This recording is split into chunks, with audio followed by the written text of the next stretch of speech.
72세 박정호 씨는 평생 눈만큼은 자신 있던 사람이었습니다.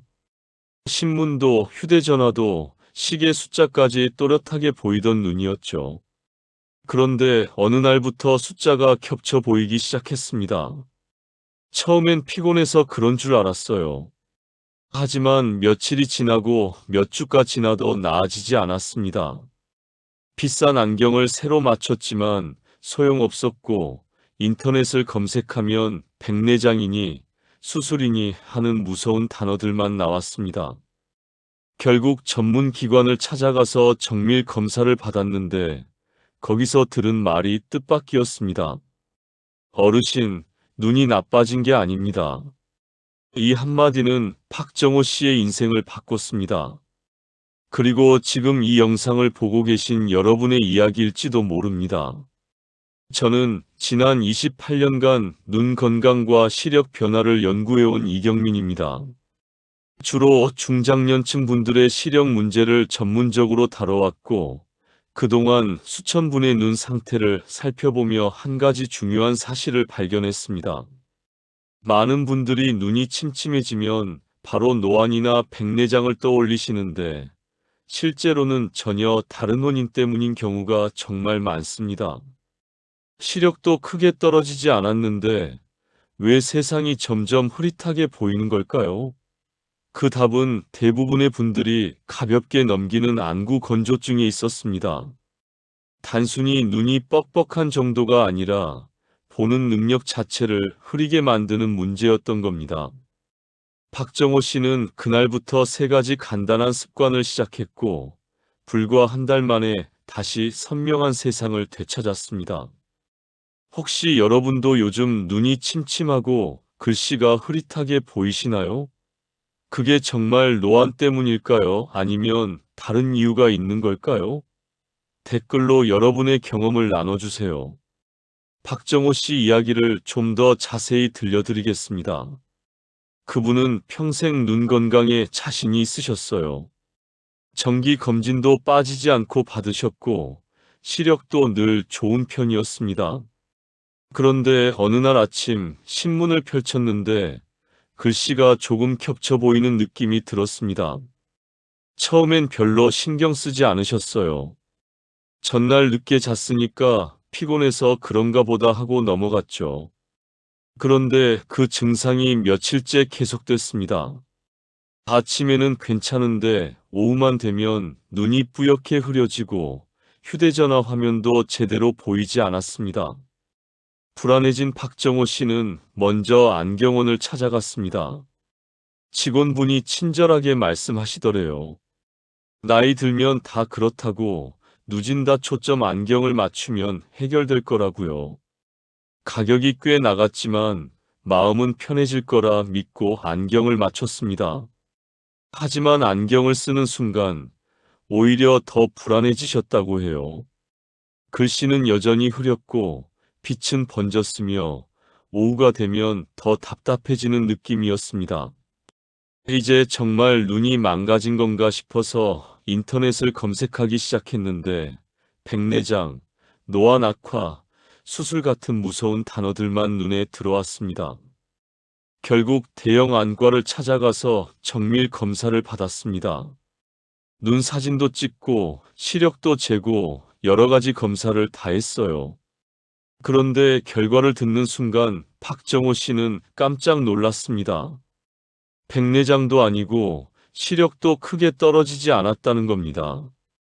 그렇다면 대체 뭐가 문제였을까요? 전문가가 지목한 원인은 바로 안구 건조증이었습니다.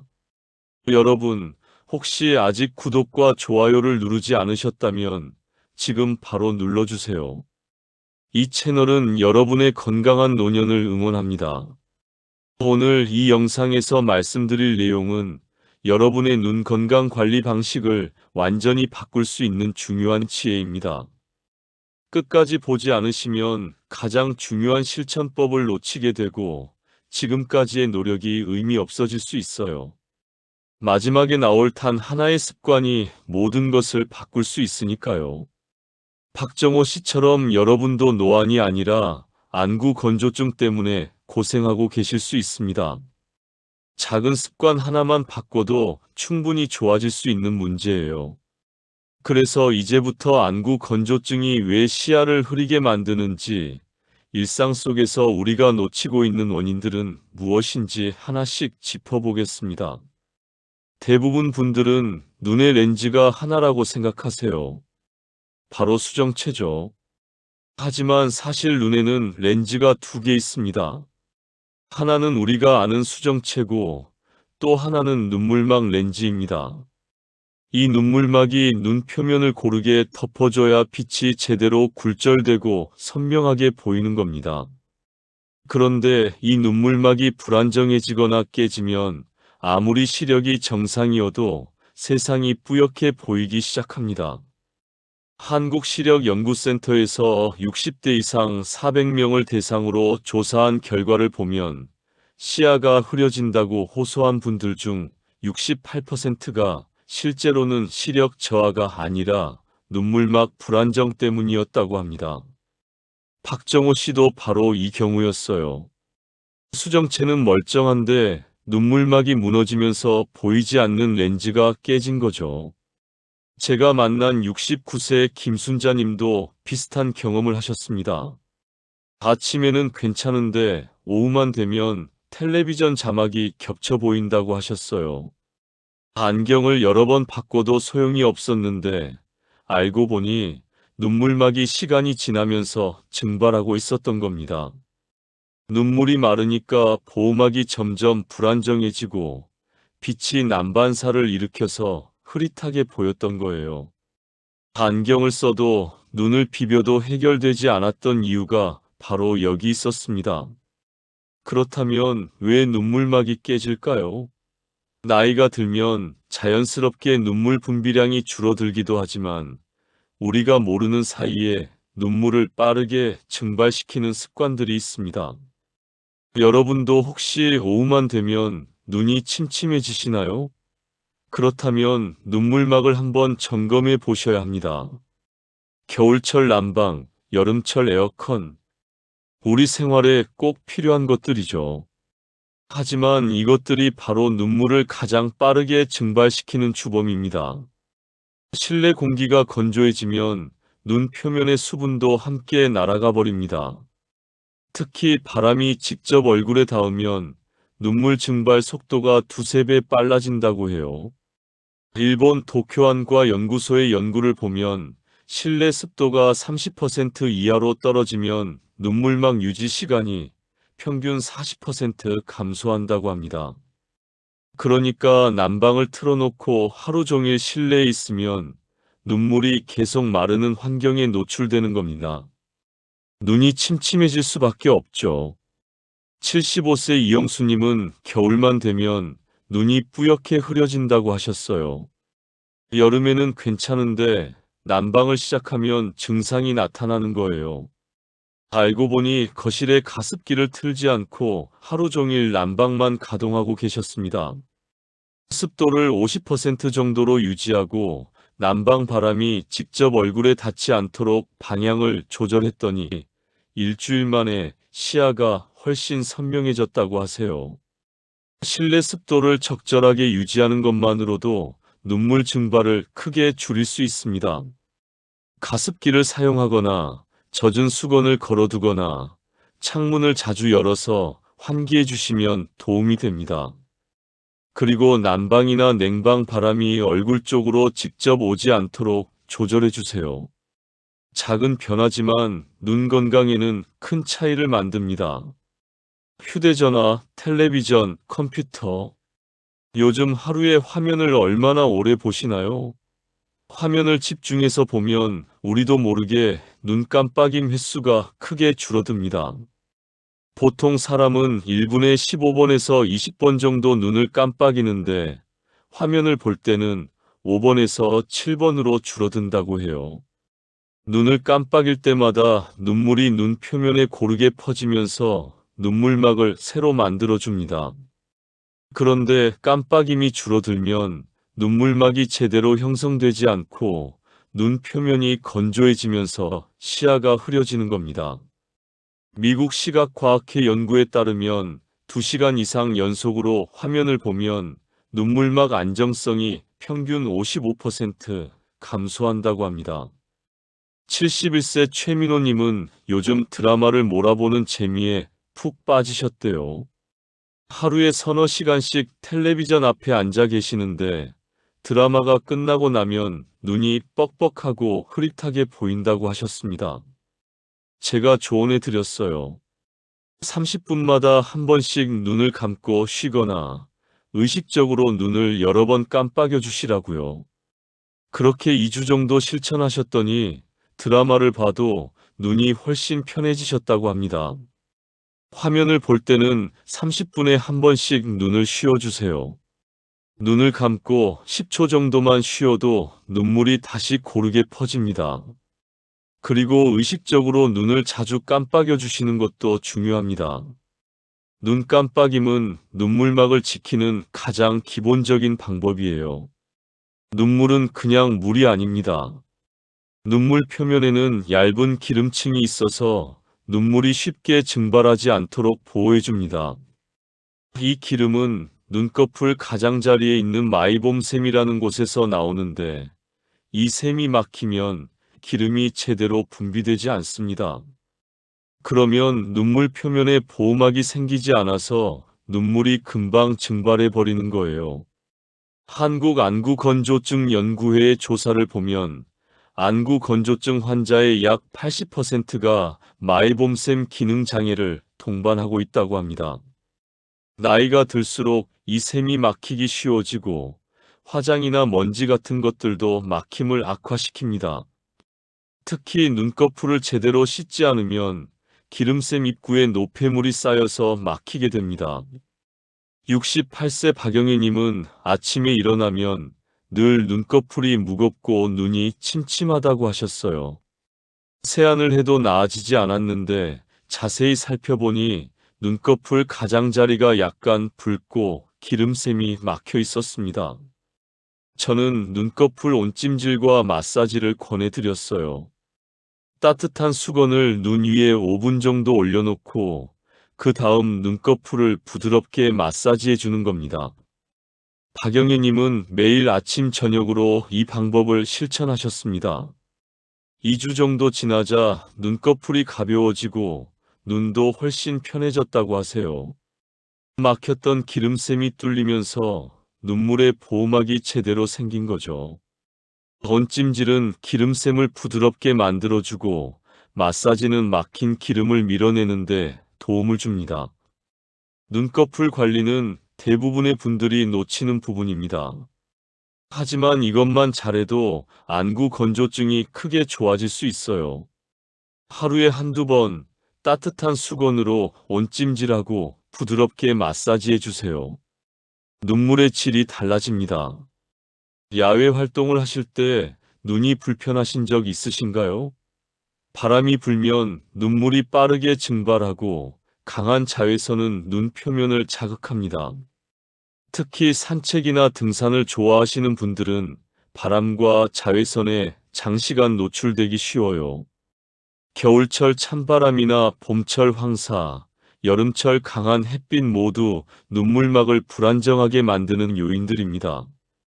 호주 시력보호협회의 연구에 따르면 자외선에 장시간 노출되면 눈 표면 세포가 손상되면서 눈물 분비 기능이 떨어진다고 합니다.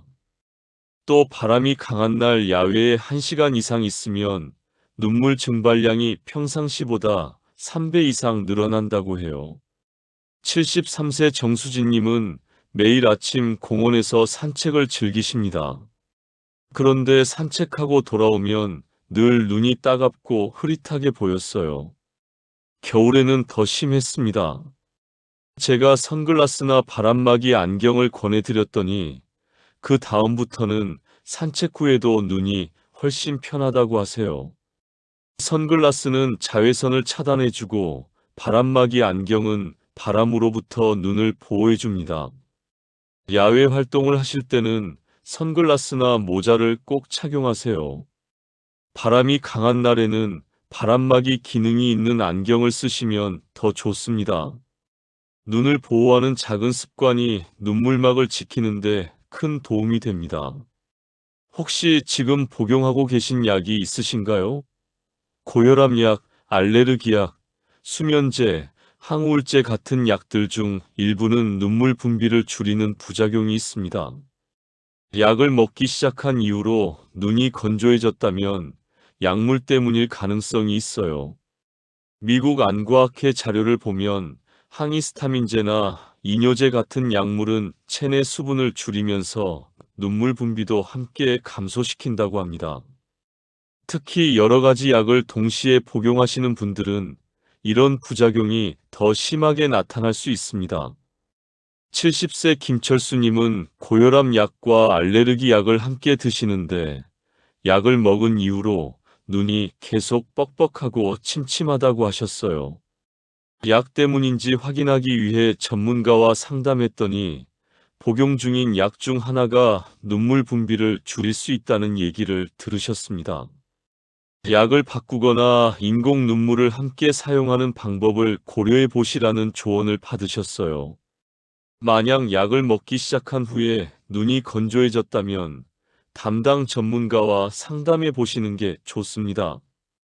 약을 임의로 끊으시면 안 되고 전문가와 함께 다른 대안을 찾아보셔야 합니다. 약물 부작용이 확인되면 인공 눈물을 추가로 사용하거나 다른 약으로 바꾸는 방법이 있습니다. 이렇게 우리 일상 속에는 눈물막을 무너뜨리는 요인들이 많습니다. 난방, 화면 막힌 기름샘, 바람, 약물까지. 하나하나는 작은 것처럼 보여도 모이면 눈을 침침하게 만드는 큰 원인이 됩니다. 그렇다면 이제 이런 문제들을 어떻게 해결할 수 있는지 구체적인 실천 방법들을 알아보겠습니다. 많은 분들이 눈이 불편할 때만 인공 눈물을 넣으세요. 하지만 그건 이미 눈물막이 깨진 다음입니다. 인공 눈물은 증상이 나타나기 전에 미리미리 넣어줘야 효과적입니다. 눈물막이 깨지는 걸 예방하는 거죠. 박정호 씨도 처음엔 눈이 불편할 때만 인공 눈물을 넣었어요. 그런데 전문가가 조언했습니다. 아침에 일어나자마자 한 번, 점심 먹고 한 번, 저녁에 한 번, 이렇게 규칙적으로 넣으라고요. 증상이 없어도 미리 넣어서 눈물막을 안정적으로 유지하는 게 중요하다고 했습니다. 처음엔 귀찮게 느껴질 수 있어요. 하지만 습관이 되면 양치질하듯 자연스럽게 할 수 있습니다. 67세 한미숙님은 아침에 세수하고 나서 점심 식사 후에 저녁 드라마 보기 전에 이렇게 3번 인공 눈물을 넣으신대요. 한 달 정도 하니까 눈이 훨씬 편해지고 오후에도 글씨가 선명하게 보인다고 하세요. 인공 눈물을 고를 때는 무방부제 제품을 선택하시는 게 좋습니다. 방부제가 들어간 제품을 자주 사용하면 오히려 눈에 자극을 줄 수 있어요. 일회용 포장 제품이 가장 안전하고 개봉한 제품은 빨리 사용하시는 게 좋습니다. 하루 4번 이상 넣으셔야 한다면 반드시 무방부제 제품을 선택하세요. 인공 눈물로 수분을 보충하는 것도 중요하지만 눈물 자체의 질을 높이는 것도 필요합니다. 그걸 도와주는 게 바로 오메가3 지방산입니다. 오메가3는 눈꺼풀 기름샘에서 나오는 기름의 질을 개선해서 눈물이 쉽게 증발하지 않도록 도와줍니다. 하버드 의대 연구팀이 발표한 논문을 보면 오메가3를 3개월 이상 꾸준히 섭취한 사람들은 안구 건조증 증상이 평균 30% 개선됐다고 합니다. 눈물의 기름층이 두꺼워지면서 증발 속도가 느려진 거죠. 특히 등푸른 생선에 많이 들어있는 EPA와 DHA 성분이 효과가 좋습니다. 74세 오정숙님은 평소 생선을 잘 안 드시는 편이었어요. 그런데 안구 건조증이 심해지자 고등어와 삼치를 일주일에 2~3번 드시기 시작했습니다. 처음 한 달은 별 변화가 없었는데 2달째부터 눈이 덜 뻑뻑해지고 오후에도 시야가 선명해졌다고 하세요. 오메가3 효과는 바로 나타나지 않지만 꾸준히 섭취하면 눈물의 질이 달라집니다. 생선을 자주 드시기 어려우시면 오메가3 영양제를 드시는 것도 방법입니다. 하루 1000mg 정도 섭취하시면 도움이 됩니다. 단, 혈액 관련 약을 드시는 분들은 전문가와 상담 후에 드시는 게 안전합니다. 오메가3는 눈물뿐 아니라 혈관 건강에도 좋으니 일석이조예요. 아까 말씀드린 것처럼 눈꺼풀 기름샘이 막히면 눈물의 질이 나빠집니다. 이걸 개선하는 가장 좋은 방법이 온찜질과 마사지입니다. 하루에 한두 번만 해도 기름샘이 뚫리고 눈물의 질이 좋아집니다.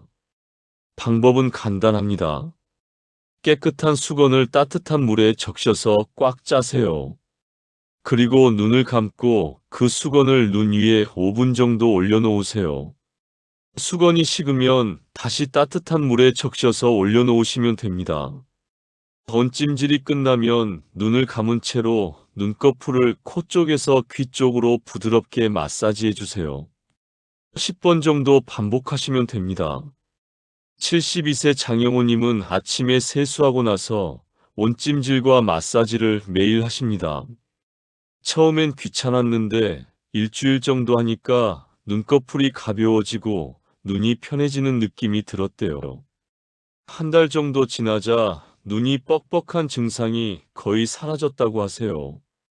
온찜질은 기름샘을 부드럽게 만들고 마사지는 막힌 기름을 밀어내줍니다. 온찜질용 아이마스크를 사용하시면 더 편리합니다. 전자레인지에 데워서 쓰는 제품들이 있는데 온도가 일정하게 유지돼서 효과가 좋습니다. 저녁에 드라마 보면서 하시거나 아침에 신문 읽기 전에 하시면 시간도 절약되고 습관으로 만들기 쉽습니다. 건조한 환경은 눈물을 빠르게 증발시킵니다.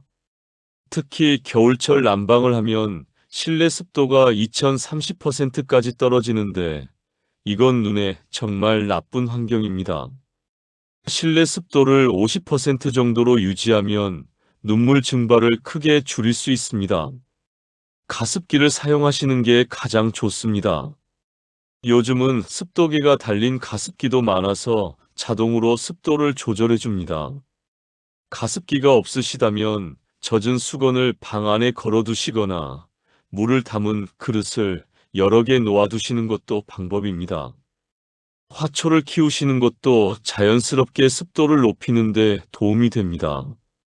70세 송미라님은 겨울만 되면 눈이 심하게 건조했어요. 난방을 하루 종일 틀어놓고 지내셨는데 가습기를 사서 습도를 50%로 맞춰 놓으니까 일주일 만에 눈이 훨씬 편해졌다고 하세요. 아침에 일어났을 때 눈이 뻑뻑한 느낌도 많이 줄었습니다. 습도계를 하나 구입하셔서 방 안 습도를 확인해 보세요. 50%를 목표로 하시되 너무 높으면 곰팡이가 생길 수 있으니 60%를 넘지 않도록 주의하세요. 적절한 습도는 눈뿐만 아니라 피부와 호흡기 건강에도 좋습니다. 화면을 오래 보면 눈 깜빡임이 줄어들고 눈물막이 불안정해집니다. 이걸 예방하는 간단한 방법이 20-20-20 규칙입니다. 20분마다 20초 동안 20피트, 그러니까 약 6m 이상 떨어진 곳을 바라보는 겁니다. 이 규칙은 미국 안과학회에서 권장하는 방법입니다. 20분마다 먼 곳을 보면 눈 근육이 이완되고 그 사이에 자연스럽게 눈을 여러 번 깜빡이게 됩니다. 눈물막이 다시 고르게 퍼지면서 눈이 쉬는 거죠. 69세 안준호님은 휴대전화로 뉴스 보는 걸 좋아하세요. 한번 보기 시작하면 1시간 이상 보게 되는데 끝나고 나면 눈이 빠질 것처럼 아프고 흐릿했습니다. 제가 20-20-20 규칙을 알려드렸더니 타이머를 20분마다 맞춰놓고 실천하셨대요. 그렇게 한 달 정도 하니까 휴대전화를 봐도 눈이 훨씬 편해졌다고 하세요. 타이머를 사용하시면 쉽게 실천할 수 있습니다. 휴대전화 알람을 20분마다 맞춰 놓으시거나 시계를 보면서 의식적으로 쉬어주세요. 그리고 쉬는 동안 눈을 꼭 감았다 뜨시면서 깜빡임을 여러 번 해주시면 더 좋습니다. 작은 습관이지만 눈 건강을 지키는데 큰 도움이 됩니다. 바람과 자외선은 눈물을 빠르게 증발시킵니다. 야외 활동을 하실 때는 선글라스와 모자를 꼭 착용하세요. 선글라스는 자외선을 차단하고 모자는 위에서 내려오는 햇빛을 막아줍니다. 바람막이 기능이 있는 안경을 쓰시면 바람으로부터도 눈을 보호할 수 있습니다. 선글라스를 고르실 때는 자외선 차단율이 99% 이상인 제품을 선택하세요. 렌즈 색깔이 진하다고 해서 자외선 차단이 잘 되는 건 아닙니다. 자외선 차단 표시를 꼭 확인하세요. 그리고 렌즈가 크고 얼굴에 밀착되는 디자인이 좋습니다. 옆에서 들어오는 빛과 바람도 막아주니까요. 71세 배순자님은 매일 공원을 산책하시는데 여름에는 선글라스를, 겨울에는 바람막이 안경을 쓰십니다. 안경을 쓰기 전에는 산책 후에 눈이 따갑고 빨개졌는데 안경을 쓴 후로는 그런 증상이 거의 없어졌다고 하세요. 모자도 함께 쓰시면 더 좋습니다. 야외 활동이 많으신 분들은 선글라스와 모자를 꼭 준비하세요. 여름뿐만 아니라 겨울에도 자외선과 바람으로부터 눈을 보호해야 합니다. 특히 눈이 내린 날은 눈에 반사된 자외선이 더 강하니 주의하세요. 이렇게 일상 속에서 실천할 수 있는 방법들을 꾸준히 하시면 눈물막이 안정되고 시야가 선명해집니다. 하나하나는 간단해 보여도 모두 과학적으로 입증된 방법들입니다. 이제 오늘 내용을 정리하면서 마무리하겠습니다. 오늘 우리는 침침한 눈의 진짜 원인에 대해 알아봤습니다. 많은 분들이 눈이 흐려지면 노안이나 백내장을 떠올립니다. 비싼 안경을 맞추거나 수술을 고민합니다. 하지만 박정호 씨의 경우처럼 실제로는 안구 건조증 때문인 경우가 정말 많습니다. 우리 눈에는 렌즈가 두 개 있습니다. 하나는 수정체, 또 하나는 눈물막 렌즈입니다. 이 눈물막이 깨지면 아무리 시력이 정상이어도 세상이 뿌옇게 보입니다. 나이 탓이라고 넘기기엔 너무 억울한 일이죠. 일상 속에는 눈물막을 무너뜨리는 요인들이 많습니다. 난방과 냉방으로 건조해진 공기, 화면을 오래 보면서 줄어든 눈 깜빡임, 막힌 눈꺼풀 기름샘, 야외의 바람과 자외선, 그리고 약물 부작용까지. 이런 것들이 쌓이면서 눈물막이 점점 불안정해지고 시야가 흐려지는 겁니다. 하지만 잘못 관리하면 어떻게 될까요? 눈이 계속 건조하면 눈 표면에 상처가 생깁니다. 염증이 생기고 각막이 손상될 수 있습니다. 시력 저하가 실제로 일어날 수도 있고 심한 경우 일상생활이 힘들어집니다. 독서도 텔레비전 시청도 산책도 불편해지는 거죠. 반대로 제대로 관리하면 어떻게 될까요? 박정호 씨처럼 한 달 만에 선명한 시야를 되찾을 수 있습니다. 눈물막이 안정되면 오후에도 글씨가 또렷하게 보입니다. 눈이 편해지니까 독서도 즐겁고 휴대전화 사용도 부담 없습니다. 무엇보다 수술이나 비싼 치료 없이 간단한 습관만으로 좋아질 수 있다는 게 큰 장점입니다. 그렇다면 오늘 당장 무엇을 실천해야 할까요? 가장 중요한 건 인공 눈물입니다. 증상이 없어도 하루 3번 규칙적으로 넣어주세요. 아침에 일어나자마자, 점심 식사 후에, 저녁에 한 번씩입니다. 무방부제 일회용 제품을 선택하시고 눈물막이 깨지기 전에 미리 보충하는 게 핵심입니다. 두 번째는 눈꺼풀 온찜질입니다. 매일 저녁 5분만 투자하세요. 따뜻한 수건을 눈 위에 올려놓고 마사지를 가볍게 해주시면 됩니다. 막힌 기름샘이 뚫리면서 눈물의 질이 달라집니다. 이 두 가지만 꾸준히 하셔도 한 달 안에 분명한 변화를 느끼실 겁니다. 그리고 실내 습도를 50%로 유지하세요. 가습기를 틀거나 젖은 수건을 걸어두시면 됩니다. 화면을 볼 때는 20분마다 20초씩 쉬어주시고 야외에 나갈 때는 선글라스와 모자를 착용하세요. 오메가3가 풍부한 생선을 일주일에 두세 번 드시는 것도 잊지 마세요. 이 모든 것들은 특별한 비용이나 장비 없이 오늘 당장 시작할 수 있는 방법들입니다. 박정호 씨가 그랬듯이 여러분도 한 달 후면 다시 선명한 세상을 볼 수 있습니다. 눈이 늙은 게 아니라 관리가 멈췄을 뿐입니다. 지금 다시 시작하시면 됩니다.